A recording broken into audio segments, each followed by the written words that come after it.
Malo. Usually when you hear the words can or can't, it's connected to an action word that you either can or you cannot do. The Samoan word for this is mafai.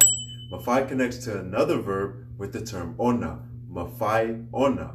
And then to turn this into can't, we say le mafai ona, and then your pronoun, and then your verb, as in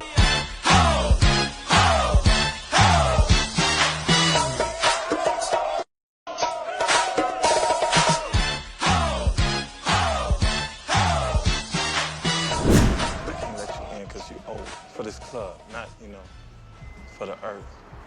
What? You old, she pregnant. That's crazy.